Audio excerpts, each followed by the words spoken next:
दिल्ली की भारतीय जनता पार्टी की सरकार ने इस साल हिंदू नववर्ष को भी बहुत धूमधाम से मनाने की घोषणा की है। वहीं दूसरी तरफ आपको बता दें कि वीरेंद्र सचदेवा ने प्रेस कॉन्फ्रेंस की और अरविंद केजरीवाल सरकार के जो भी काम जो उन्होंने नहीं किए, उन्होंने जो भी चीज़ें गलत की, इसके बारे में एक बार फिर से उन्होंने आम जनता को जानकारी दी है। तो क्या है पूरा माजरा, आइए विस्तार से जान लेते हैं। तो दिल्ली की रेखा गुप्ता की सरकार इस साल हिंदू नववर्ष को भी बहुत धूमधाम से मनाएगी। परंपरा के अनुसार चैत्र शुक्ल प्रतिपदा को भारतीय नववर्ष यानी विक्रम संवत की शुरुआत जो है होती है। इस दिन को गुड़ी पड़वा के रूप में भी मनाया जाता है। अब दिल्ली सरकार इस दिन को राष्ट्रीय त्योहारों यानी स्वतंत्रता दिवस और गणतंत्र दिवस की तरह मनाएगी। राज्य सरकार के कला और संस्कृति मंत्री कपिल मिश्रा ने इस बारे में जानकारी देते हुए बताया कि सरकार हिंदू नववर्ष को भी बड़ी धूमधाम के साथ मनाएगी और इस मौके पर दिल्ली विधानसभा में भी कार्यक्रम आयोजित किए जाएंगे। इस मौके पर सरकार ने दलितों को भी खुश करने की योजना बना रखी है, क्योंकि नववर्ष से शुरू होने वाले इन कार्यक्रमों की श्रृंखला रामनवमी और हनुमान जयंती के बाद अंबेडकर जयंती पर जाकर खत्म होगी, जब सरकार के सभी विभाग इस मौके पर कार्यक्रमों का आयोजन करेंगे। इस बारे में जानकारी देते हुए कला और संस्कृति मंत्री कपिल मिश्रा ने कहा कि चैत्र शुक्ल प्रतिपदा यानी हिंदू नववर्ष पर हम बड़े कार्यक्रमों का आयोजन करने जा रहे हैं। ये कार्यक्रम दिल्ली विधानसभा से शुरू होंगे। मुख्यमंत्री महोदया भी इसी की इच्छा रखती हैं और विधानसभा अध्यक्ष भी यही चाहते हैं। इसलिए चैत्र शुक्ल प्रतिपदा का बड़ा कार्यक्रम कला और सांस्कृतिक मंत्रालय दिल्ली विधानसभा में आयोजित जो है कर रहे हैं। क्या कुछ और कहना है कपिल मिश्रा का, एक बार आप खुद सुनिए। देखिए, बड़े कार्यक्रम का आयोजन हम लोग करने जा रहे हैं। दिल्ली विधानसभा से शुरू होगा ये कार्यक्रम।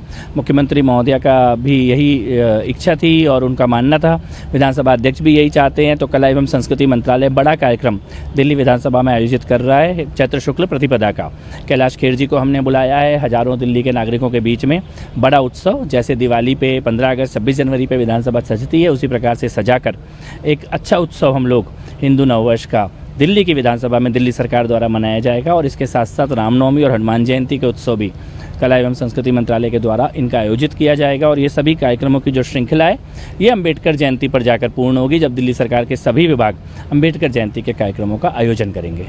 फलाहार की तैयारियां भी करी जा रही हैं लोगों के लिए, जैसे इफ्तार की पार्टी होती है? नहीं, जैसे इफ्तार की पार्टी होती है वैसे नहीं है। ये तो बहुत सारे लोग, बहुसंख्यक, जो कि चैत्र शुक्ल प्रतिपदा से लेकर रामनवमी तक व्रत रखते हैं, तो उन व्रतधारियों के लिए फलाहार की व्यवस्था की जाएगी, उसका कार्यक्रम भी किया जाएगा। कुछ लोगों को इससे पेट में दर्द हो रहा है, उनको लगता था कि केवल एक खास प्रकार के उत्सव ही सरकार मना सकती है, तो मुख्यमंत्री महोदया ने निर्णय लिया है कि सरकार हिंदू नववर्ष का, रामनवमी का, हनुमान जयंती का, ये सभी उत्सवों को भी पूरी धूमधाम से मनाएगी। आज जब सदन में भी डिस्कशन हो रहा था, छठ की बात भी करेगी और तमाम उठाए गए इशूज, लेकिन ऑपोजिशन ने वॉकआउट कर दिया। देखिए, पिछले 10 साल आम आदमी पार्टी ने इस सदन में दिल्ली के कोई मुद्दों पर चर्चा नहीं की। अब जब यहाँ प्रश्नकाल हो रहा है, दिल्ली के मुद्दे पर चर्चा हो रही है, तो वो इस पर बाधा डालने का काम कर रहे हैं। खास तौर पे छठ पूजा से संबंधित सवाल पर बाधा डालने की कोशिश की गई। हिंदू आस्था से संबंधित सवालों पर हंगामा करने की कोशिश की जाती है। इसको स्वीकार तो नहीं किया जा सकता। दिल्ली की ये विधानसभा दिल्ली के मुद्दों पर चर्चा करेगी और इस चर्चा को रोकने की अगर कोई कोशिश करेगा तो हम उसको सफल नहीं होने देंगे। जैसा कि आपने सुना, उन्होंने कहा कि इसके लिए हमने कैलाश खेर जी को बुलाया है। दिल्ली के हजारों नागरिकों के बीच बड़ा उत्सव होगा। जिस तरह दीपावली 15 अगस्त और 26 जनवरी पर विधानसभा सजती है, उसी प्रकार से विधानसभा को सजाकर हम लोग एक अच्छा उत्सव हिंदू नववर्ष का दिल्ली की विधानसभा में मनाएंगे। इसी के साथ साथ रामनवमी और हनुमान जयंती के उत्सव भी कला और संस्कृति मंत्रालय द्वारा आयोजित किए जाएंगे। और इन कार्यक्रमों को जो श्रृंखला है ये अंबेडकर जयंती पर जाकर पूर्ण होगी, जब दिल्ली सरकार के सभी विभाग अंबेडकर जयंती के कार्यक्रम का आयोजन करेंगे। इसके अलावा कपिल मिश्रा ने कहा कि फलाहार के कार्यक्रमों का आयोजन भी हम लोग करेंगे। जिस प्रकार से चैत्र शुक्ल प्रतिपदा से लेकर रामनवमी तक बहुत से लोग व्रत रखकर काम करते हैं, उनके लिए फलाहार के कार्यक्रम का आयोजन भी सरकार के द्वारा किया जाएगा। वहीं विपक्ष द्वारा इफ्तार कार्यक्रम आयोजित करने को लेकर उन्होंने कहा कि उन लोगों ने सिर्फ एक खास समाज के कार्यक्रम का आयोजन किया है, लेकिन हम सबका मानना है और मुख्यमंत्री महोदया का निर्भर है कि सरकार इन सभी त्योहारों को पूरी धूमधाम के साथ मनाएगी। यानी साफ तौर पर दिल्ली की रेखा गुप्ता सरकार ने ये बहुत ही बड़ा और अहम फैसला जो है लिया है। और इसी के हिसाब से अगर आप देखेंगे तो इस फैसले को लेकर जो कपिल मिश्रा ने जानकारी दी है, इसके बाद अब विपक्ष बौखलाया हुआ नजर आया। गोपाल राय आम आदमी पार्टी के नेता हैं, क्या कुछ कहना उनका सुनिए। नहीं, सरकार ने इफ्तार पार्टी भी किया था, हज कमेटी में फलाहार भी करे। हर समाज के जो भी उत्सव हैं, जो भी परंपरा है, जो भी संस्कृति है, सबका सम्मान किया जाए और सबको आगे बढ़ाया जाए। देखिए, पहली बात तो यह है कि भारतीय जनता पार्टी की सरकार ने जो बजट प्रस्तुत किया है वो बिना किसी आधार का बजट है, बिना आर्थिक सर्वेक्षण के बजट सदन के अंदर प्रस्तुत किया गया। वो इस बात को दिखाता है कि इस सरकार का बजट को लेकर के कोई गंभीर प्रयास नहीं हुआ और जिस तरह से बजट में ही हवाई दृष्टिकोण दिखा है, तो अगले एक साल में उस कार्य योजना को जमीन पर लाने में मुझे लगता है कि ये भारतीय जनता पार्टी की सरकार का जो रवैया है वो बरकरार रहेगा। जहाँ तक सदन के अंदर है, भारतीय जनता पार्टी के सदस्य जिस तरह से अनाप शनाप भाषा का, निराधार तथ्य विहीन भाषा का प्रयोग करते हैं, वो इस बात को दर्शाता है कि दिल्ली के लोगों ने किस तरह के लोगों को चुन करके गलती की है। मैंने आज सदन में भी अपील की है कि सदन एक व्यक्ति का नहीं है, एक प्रतिनिधि का नहीं है, पूरे इसकी एक परंपरा है। सभी विधायकों का मान सम्मान होता है इससे। इसलिए सदन के अंदर सत्ता पक्ष विपक्ष अपनी बात रखे, लेकिन शब्दों की मर्यादा जो है वो बनी रहनी चाहिए। नवरात्र में की बात जो अब तक बाहर कही जाती थी, आज सदन में उसको लेकर सवाल उठा और मंत्री ने जवाब भी दिया कि अधिकारियों को इसे लेकर निर्देश दिया गया कि ऐसी दुकानें बंद कराई जाए। देखिए, जहाँ तक शॉप बंद करने की, खुलने की बात है, मुझे लगता है कि जो भी नियम है, नियमों का पालन होना चाहिए। दुर्भावनापूर्ण किसी समाज को टारगेट करके कोई भी सरकार जो नीति बनाती है वो समाज को आगे लेके नहीं जाती। जैसा कि आपने सुना कि गोपाल राय यहाँ पर कह रहे हैं कि जिस तरीके से कपिल मिश्रा ने ये बयान दिया या चीजें कही तो एक कम्युनिटी को टारगेट कर रहे हैं, एक बार फिर से तुष्टिकरण की राजनीति करते और इस तरीके का बयान वो देते नजर आ रहे हैं। जैसे इनके साफ तौर पर समझ आ रहा है कि किस तरीके से आम जनता को जो अच्छा काम भी यहाँ पर सरकार कर रही है उस अच्छे काम से भी भटकाने का प्रयास कर रहे हैं। वही दूसरी तरफ आपको बता दें कि बीजेपी के नेता वीरेंद्र सचदेवा ने आज बाकायदा एक प्रेस कॉन्फ्रेंस की। प्रेस कॉन्फ्रेंस करके उन्होंने कई सारे मुद्दे एक बार फिर से उठाए और उन्होंने कहा कि केजरीवाल ने जो है दलितों का अपमान किया है, किस तरीके से कितने सारे फंड आए लेकिन उन फंड का उपयोग अरविंद केजरीवाल ने नहीं किया। केजरीवाल ने दलित और गरीबों को जो है अपना वोट बैंक जो है बनाया है।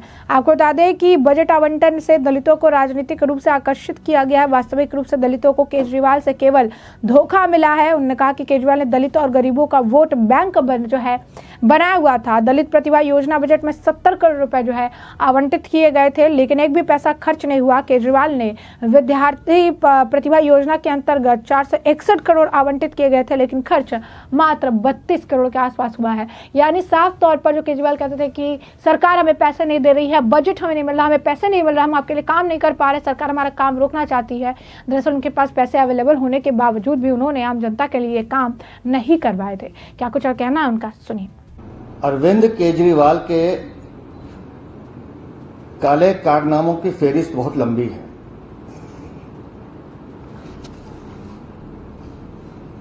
अरविंद केजरीवाल ने कैसे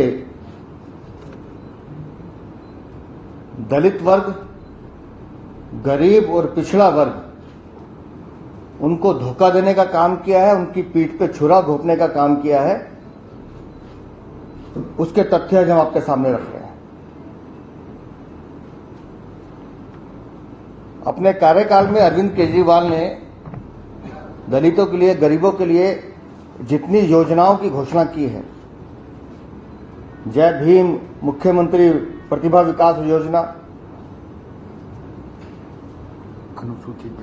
अनुसूचित जाति वर्ग के लिए, फिर अल्पसंख्यक और पिछड़े वर्ग के लिए जो योजनाएं जारी की, लेकिन उन योजनाओं के नाम पर उनको एक वोट बैंक के रूप में इस्तेमाल करना और डिलीवरी के नाम पर ठेंगा दिखाना, कुछ नहीं। और ये एक बार नहीं किया, लगातार बार बार किया है। जो अरविंद केजरीवाल की सरकार की कार्यप्रणाली रही है, आश्वासन, झूठ बोलो और भाग जाओ, लेकिन दलित वर्ग, पिछड़ा वर्ग, वो वंचित वर्ग जिसको सरकार की सहायता की सबसे ज्यादा आवश्यकता होती है, उस वर्ग को धोखा देने का काम अरविंद केजरीवाल ने किया। मैं आपको वर्ष अनुसार भी बताऊंगा। 2020-21 से लेकर 2023-24 के बीच में 3 साल 20-21, 22-23, 23-24, इन 3 सालों में दलित प्रतिभा योजना बजट में अरविंद केजरीवाल ने 70 करोड़ रुपए आवंटित किए। फिर बताता हूं, 70 करोड़ रुपए आवंटित किए, और आपको जानकर हैरानी होगी कि उन 70 करोड़ में से 1 रुपया भी खर्च नहीं किया, not even a single penny. और 2020-21 से 2023-24 के बीच में अगर मैं अल्पसंख्यक, पिछड़े, गरीब भी जोड़ दूं तो उनके लिए 250 करोड़ का लंबा चौड़ा एक बजट उन्होंने झूठी घोषणाओं का किया, और खर्च किए सिर्फ 4 करोड़ 2 लाख रुपए। 250 करोड़ में से out of 250 crore his government spend only 4.2 crore. यह अरविंद केजरीवाल का मॉडल था। मुख्यमंत्री, जैसा मैंने कहा कि जय भीम मुख्यमंत्री प्रतिभा विकास योजना, इसके अंतर्गत 2020-21 से लेकर 2023-24 तक अरविंद केजरीवाल ने फिर मास्टर स्ट्रोक मारा, आवंटित किए 461 करोड़ रुपए, 461 करोड़ रुपीस, और खर्च हुए हैं 32.2 करोड़ ओनली, मतलब 7% ओनली। और ये अपने आप को बाबा साहब के अनुयायी कहने वाले झूठे लोग दलितों के, गरीबों के, पिछड़ों के हमदर्द बनते हैं। उनकी थाली से रोटी चुराने का काम करने वाले अरविंद केजरीवाल को बताना चाहिए कि ये पैसा जो तुमने आवंटित किया दिखाने के लिए कागजों पर, वो पैसा उन गरीबों तक क्यों नहीं पहुंचा। दिल्ली में दलित बस्तियां हैं, उन दलित बस्तियों के सुधार के लिए अरविंद केजरीवाल सरकार ने 2020-21 से लेकर 2023-24 तक 260 करोड़ की अलग अलग योजनाएं अनाउंस की कि हम ये करेंगे, हम फलाना करेंगे, हम ढिमड़ा करेंगे, जो भी बोलना था उन्होंने, और खर्च किया 120 करोड़ 60 लाख आउट ऑफ 260 करोड़। तो आप समझ लें कि अरविंद केजरीवाल की सरकार ढकोसलों की सरकार थी, धोखेबाजों की सरकार थी, दलित विरोधी सरकार थी, गरीब विरोधी सरकार थी, पिछड़ा विरोधी सरकार थी, और तो और बाबा साहब के नाम का दुरुपयोग करने वाली ये सरकार बाबा साहब के अनुयायियों के साथ भी धोखा करने वाली सरकार थी। दिल्ली की जनता ने उन्हें सबक सिखाया है, लेकिन ये जानकारी जैसे जैसे आ रही है तो हमने इस प्रेस वार्ता से पहले दिल्ली की मुख्यमंत्री श्रीमती रेखा गुप्ता से निवेदन किया है कि आप अरविंद केजरीवाल के इन झूठी घोषणाओं का एक पुलिंदा जनता के समक्ष रखें, और सिर्फ यहीं तक नहीं, आज तो हम सिर्फ गरीब, दलित और पिछड़े वर्ग की बात कर रहे हैं, और जहां जहां इस सरकार ने दिल्ली की जनता को धोखा देने का काम किया है वो सत्य भी दिल्ली के सामने आना चाहिए कि कैसे अरविंद केजरीवाल, जो घोटालेबाज, शराब कांड के मास्टर, शीश महल के सौदागर, और जितनी घोटालों के उन्होंने कीर्तिमान स्थापित किए हैं दिल्ली में, कैसे उन्होंने विकास के नाम पर भी गरीब, पिछड़ों के साथ घोटाला और चोरी की है।